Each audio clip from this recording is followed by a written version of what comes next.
चला तर स्वागत आहे तुमचं मुक्ताज किचनमध्ये। आज आपण बनवणार आहोत तिळपापडी। त्यासाठी आपण गव्हाचा चीक काढून घेणार आहोत। जसं आपण कुरडईसाठी चीक काढतो त्याचप्रमाणे आपल्याला चीक काढून घ्यायचा आहे आणि आपण हा चीक आता फोडून घेत आहोत।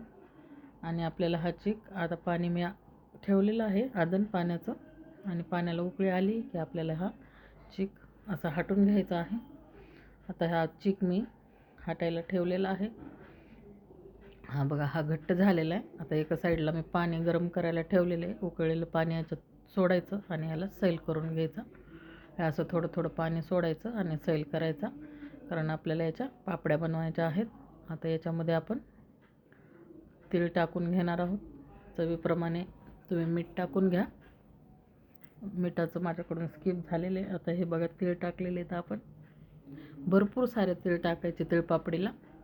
आता मी हे पाव किलो तीळ टाकलेलं आहे। माझा चीक आहे 1 किलोचा चीक आहे माझा।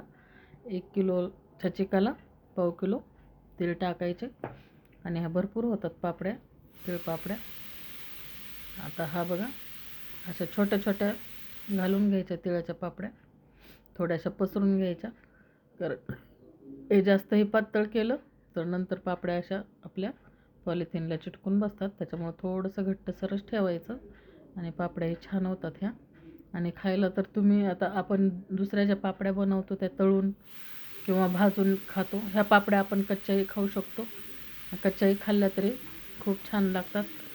आणि चिकाची पापडी सरासरी अशी तुटत नाही, हे तीळ भरपूर घातल्यामुळं अशी तुटायला पण मदत होते आणि खायलाही खूप छान लागते चवीला। तर हे बघा, आपण ह्या बनवलेल्या आहेत तिळाच्या पापड्या।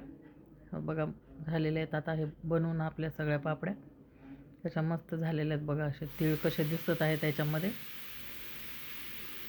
आता हे आपल्याला वाळू द्यायचं आहे दिवसभर आणि दुसऱ्या दिवशी थोडंसं ऊन द्यायचं।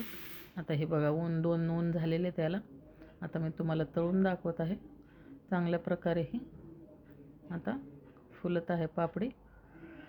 खूप छान लागते हे चवीला। तुम्ही नक्की करून बघा। तुम्हाला माझ्या रेसिपी कशा वाटतात मला एकदा कमेंट करून नक्की सांगा। व्हिडिओला लाईक करा, शेअर करा आणि सबस्क्राईब करायला विसरू नका। असे मस्त असे डबल फुगते बघा पापडी, खूप छान होते। हे बघा कशी फुगलेली आहे पापडी। थोडंसं कडक तेल होऊ द्यायचं आणि नंतर तेल कमी करून अशा मस्त अशा तळून घ्यायच्या। खायला पण खूप खुसखुशीत आणि मस्त लागते। एकदा नक्की ट्राय करून बघा।